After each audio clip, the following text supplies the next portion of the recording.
Assalomu alaykum. Mana bugungi darsimizda Windows o'rnatish niyatida bo'lganlarni qiynaydigan bir nechta savollarga javob topamiz. Bular Windows 7 ni maksimalnisi yaxshimi, Windows 10 ni Pro versiyasi yaxshimi, ularning o'zaro farqi qanday, kompyuterim uchun qaysi biri juda ham mos tushadi yoki Windowslarni tanlashda qanday xarakteristikalarga, qanday jihatlarga e'tibor berish kerak kabi savollarga bugungi darsimizda batafsil javob qilamiz.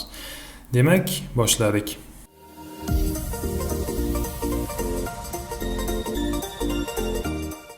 Keling, birinchi navbatda Windows haqida qisqacha tanishib o'tadigan bo'lsak, Windows kompyuter bilan foydalanuvchi o'rtasida aloqani ta'minlovchi mashhur operatsion tizimlardan biri hisoblanadi. U Microsoft korxonasiga, kompaniyasiga tegishli hisoblanadi. Hozirgi kunga qadar eng so'nggi 5 ta Windows versiyalari haqida qisqacha ma'lumot berib o'taman. Windows XP, Windows 7, Windows 8, Windows 8.1, Windows 10.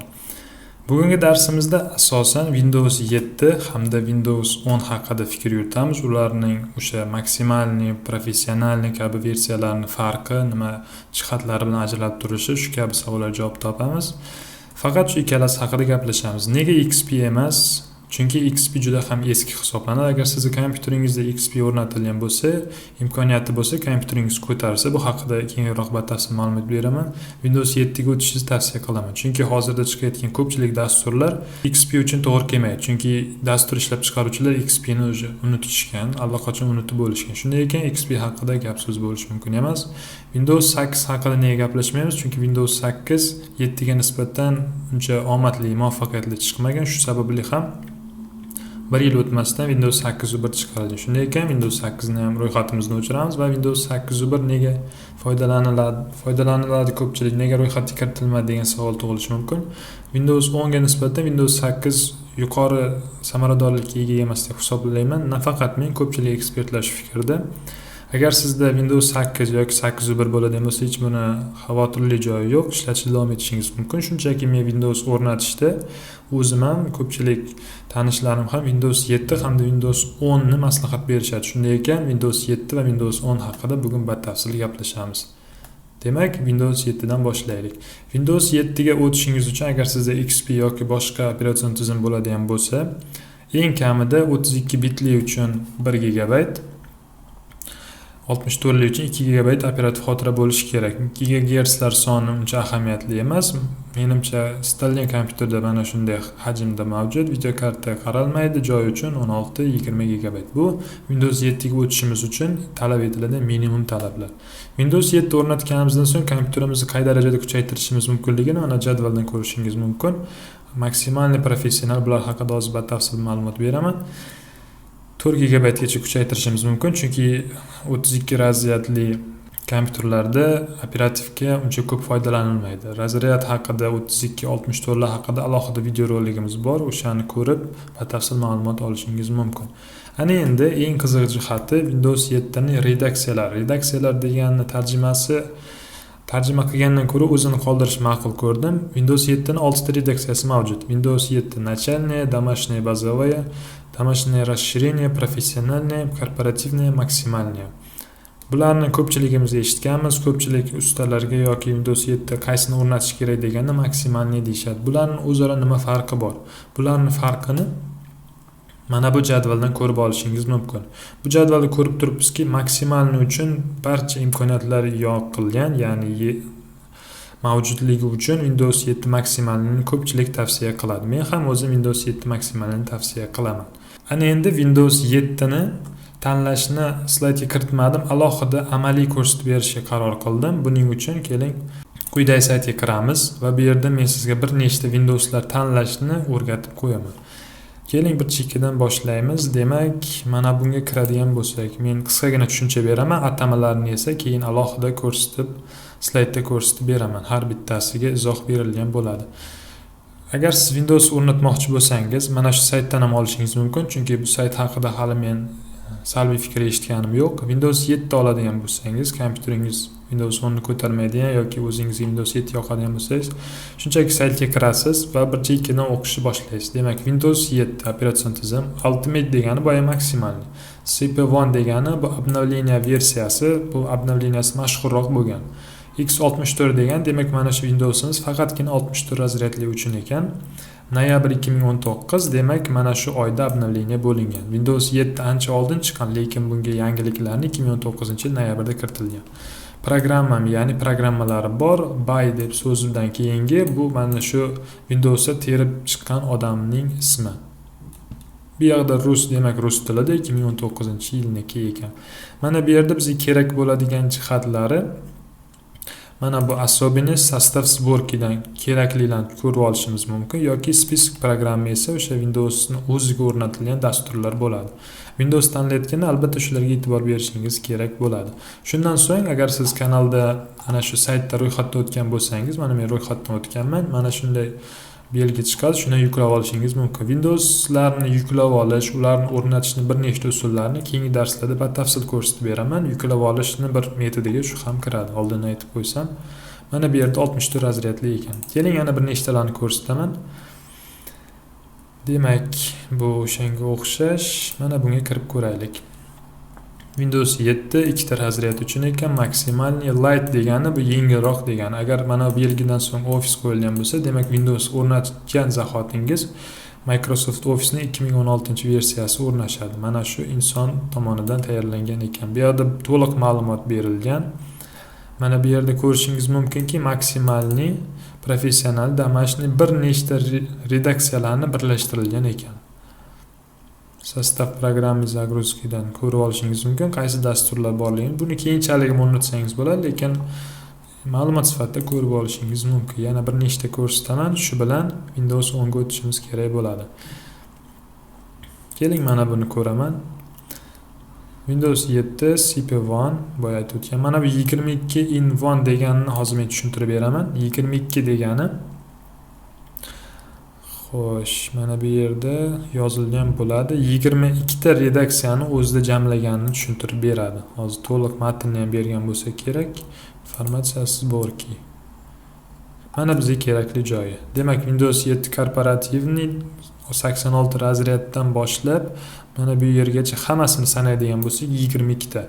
Bu mana shu bitta faylni fleshkaga yozish orqali siz mana shu bir nechta redaksiyalarga ega bo'lishingiz mumkin. Ham ruscha, ham inglizcha, ham 86 uchun, ham 64 uchun. Mana shunday jihatlari ham bor. Windows tanlayotganda shuni ham e'tiborga olishingiz kerak bo'ladi.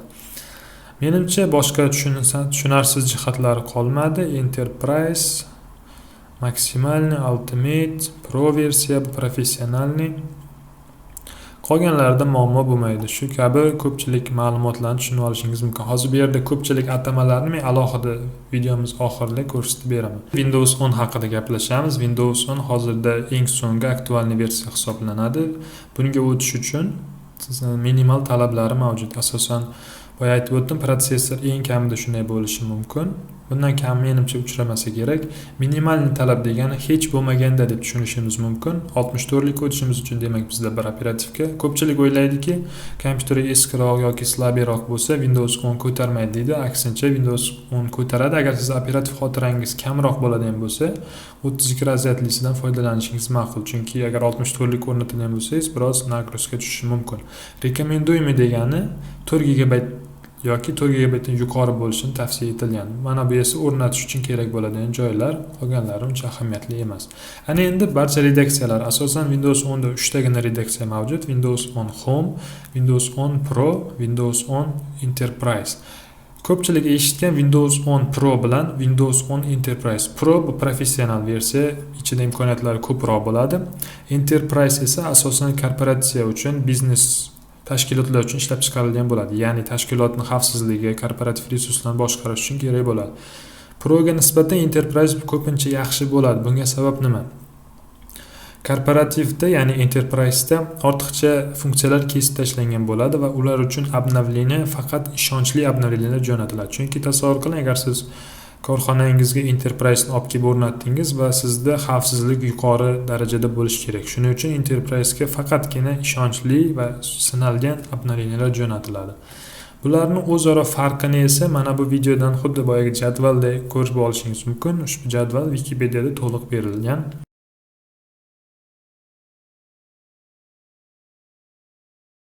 Qo'shimcha redaksiyalarni ko'rib o'tamiz. redaksiyalar bular ko'p uchratmasligingiz mumkin, lekin Windowsni agar rasmiy saytini yuklaydigan bo'lsangiz, mana shu atamalarga duch kelishingiz mumkin. Birinchisi, bitta til uchun single language deyilgan, ya'ni bitta tilda bo'ladi, inglizcha yoki ruscha, bitta tilni o'rnatish mumkin bo'ladi. Ikkinchisi, Bing degani bu qidiruv tizimi, xuddi Google, Yandexga o'xshagan bo'ladi.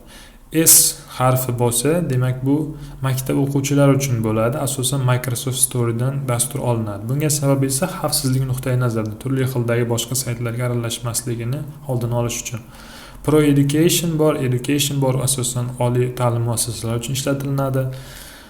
Pro for Workstation degani bu serverlar, yirik ishlar bilan shug'ullanuvchi tashkilotlar uchun alohida redaksiya hisoblanadi. Ularda imkoniyatlari shunga qarab taqsimlangan bo'ladi.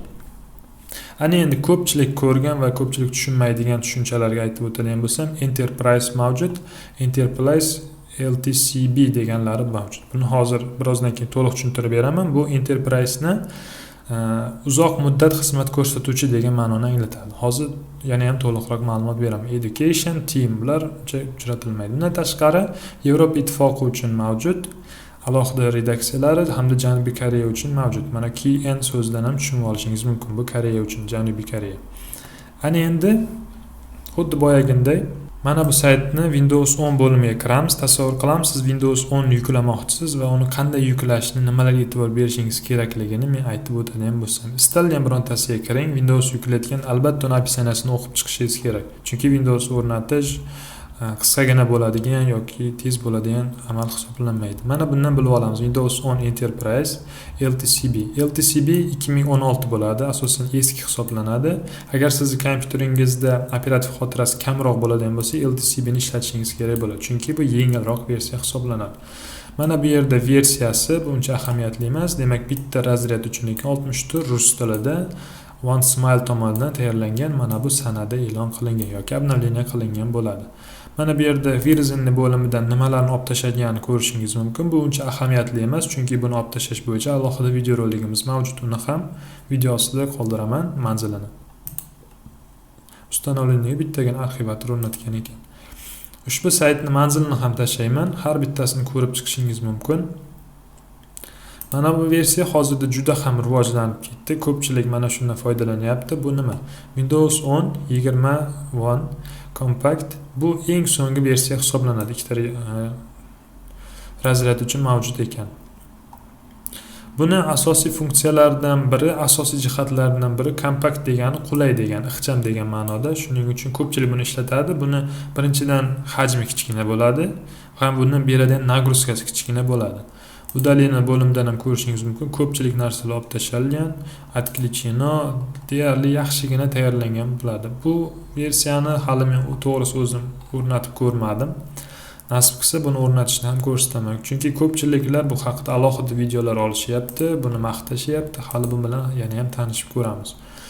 Shu tariqa o'zingizga yoqqan Windowslarni ko'rib chiqishingiz va o'zingizga keraklilarni yuklab olishingiz mumkin. Video davomida ishlatgan bir qancha atamalarga qisqacha izoh berib o'taman. Shu orqali menimcha o'zingiz uchun kerakli Windows tanlab olishingiz mumkin bo'ladi. CP1 degan servis boya aytib o'tdim. Windows 7 uchun yangilanishning bir turi, eng mashhurlardan biri. Mana bu atamani ko'zingiz tushsa, demak Windowsning tozasi bo'ladi. Toza degani qanday tushunish kerak? Ko'pchilik Windowsni o'zini saytidan olsa, bu toza bo'ladi. Ya'ni unga hech kim aralashmagan, hech qaysi dastur uchun o'zgartirmagan bo'ladi. Bu toza deb shu ma'noda aytganman. Light, yengil, kichikroq versiya hisoblanadi. Agar kompyuteringiz slabiyroq bo'lsa, shuni olishingiz kerak. 9-in-1 yoki 5-in-1 degan bir nechta redaksiyalar yoki bir nechta razryadlarni jamlangan hisoblanadi. Ana endi boyaga atamaga keldik. B harfi bo'lsa bu nima degani? Korporativ korxonalar uchun ixchamlangan va uzoq muddat xizmat ko'rsatiladigan versiya. 2016-yilgacha bo'lgan, keyin esa mana buga o'tishgan. Kuchsiz kompyuterlar uchun yaxshi tanlov hisoblanadi. 2019-yildan boshlab bu hozirda aktual hisoblanadi. Bu faqatgina ishonchli yangilanishlar keladi, ortiqcha narsalardan xoli, tezkor kompyuterlarda ortiqcha nagruzga tushirmaydi. Agar siz tezkor Windows xohlaydigan bo'lsangiz, Windows 10 Pro dan ko'ra Enterprise mana shu LTCB mavjudini, agar eskiroq bo'lsa kompyuteringiz, mana undan foydalanishingiz kerak bo'ladi. Va oxirgi mana bu atamani ko'rsatib o'taman. 19.03 ko'pchilik Windows 10 larda mavjud, Windows 7 da bo'lmasligi mumkin. Bu o'sha обновление qilingan kunini ko'rsatadi. Demak, birinchi ikkitasi yil, 2019-yil, 03 esa oyi. Yana ishlatilgan atamalar bu ko'pincha litsenziya bo'yicha ko'rishingiz mumkin. OEM bo'ladigan bo'lsa, kompyuter ishlab chiqaruvchi korxonalar uchun berilgan bo'ladi. Ya'ni buni umumiy katta miqyosda berib yuborgan bo'linadi. Retail versiya degan so'zga tushunib ko'radigan bo'lsangiz, bu Windows do'konlarida sotiladigan diskdagi bo'ladi va eng qimmat litsenziya hisoblanadi. SDK esa faqat elektron kalitlar bo'ladi. Volume lisenz degani bir qancha katta hajmdagi litsenziyalar tashkil topgan bo'ladi. Boya Windows 10 ni ko'rganimizda ham shu atama mavjud edi. Shu orqali bilishingiz mumkin, uni aktivatsiya qilish ham oson kechadi. Bundan tashqari Windows 10 ni Windows 10 Mobile mavjud smartfonlar uchun. iOS esa terminallar, aqlli uylar uchun ishlab chiqarilgan Windows 10 hisoblanadi. Keling, bugungi darsimizdan qisqacha xulosa qilamiz. Birinchi xulosamiz, qaysi Windows o'rnatishni kompyuterdan so'rashimiz kerak. Ya'ni qaysi Windows yaxshi deb guruhlarda yoki dasturchilardan emas, aynan kompyuterimizdan, uni xarakteristikalarini kelib chiqqan holatda so'rashimiz kerak. Windows o'rnatish bo'yicha Windows 7 o'rnatish birinchi darsimizda bu haqida ko'proq ma'lumot berganman, yana ham uni tanishib chiqishingiz kerak bo'ladi. Ikkinchi xulosamiz, imkon qadar yangi Windowslarni o'rnating. Boya aytib o'tdik, 19.03 bo'ladigan bo'lsa, 2019-yil mart oyida обновление qilingan. Undan ham yangiroq bo'lsa, uni ichidagi barcha izohlarni ko'rib chiqib, o'shandan foydalanishingiz kerak bo'ladi. Uchinchi xulosamiz, Windows tanlayotganda unga berilgan izohlarni to'liq ko'rib chiqing. Boya biz ko'rib chiqdik, qanday dasturlar o'chirilgan, qanday qo'shimchalar qo'shilgan, nimalar olib tashlangan, o'shalarni to'liq ko'rib chiqing, balki sizga kerakli bo'lgan dasturlar o'chirib qo'yilgandir. Va to'rtinchi xulosamiz, imkon qadar bir razryad uchun mo'ljallangan bitta redaksiya joylashgan Windows fayllardan foydalaning. Boya ko'rib o'tdik, 9.1, 22.1 deganlar, ularning hajmi katta bo'ladi. Lekin tasavvur qilamiz, sizga Windows 7 ni 64 lik maksimallik kerak. Faqatgina o'sha qatnashgan Windowsdan foydalanishingizni tavsiya qilaman. Chunki bunda sizda Windowsingiz ham kichikroq hajmda bo'ladi, yuklab olish uchun kamroq hajm ketadi va bu qulay bo'ladi. Lekin bir nechta redaksiyalarni jamlab olib, boshqa do'stlaringizga ham o'rnatib berishingiz mumkin. Bu o'zingizning ixtiyoringiz, lekin men bitta redaksiyadan foydalanishni afzal ko'raman. Va oxirgi va eng muhim xulosamiz, Windowslarni faqatgina ishonch manbalaridan olishimiz kerak.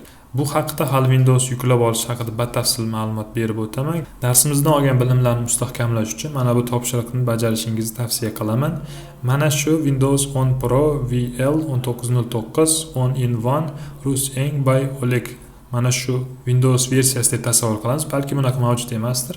Mana shu nomdan anglab olgan ma'lumotlaringizni video ostida izohda yozib qoldirishingizni so'rab qolaman. Albatta bu praktika qilishimiz orqali bir nechta saytlardan, kanallardan kuzatishimiz, ular nomlarini o'rganish orqali biz Windowslar bilan yaxshi tanishamiz. Windows bilan yaxshi tanishish orqali siz uni shunchaki o'rnatilish metodini bilsangiz bo'ldi. Windows o'zingiz xohlaganday o'rnatishingiz mumkin. Chunki agar men Windows 10 o'rnatishda dars tayyorlayotganda Pro versiyani ishlatsam-da, siz Enterprise yoqadigan bo'lsa, siz o'shani farqlashni o'rganib olsangiz yetarli. Windows 10 ni Pro ni o'rnatish ham, Enterprise o'rnatish ham metodlari bir xil bo'ladi. Shuning uchun topshiriq albatta bajarishingizni so'rab qolaman.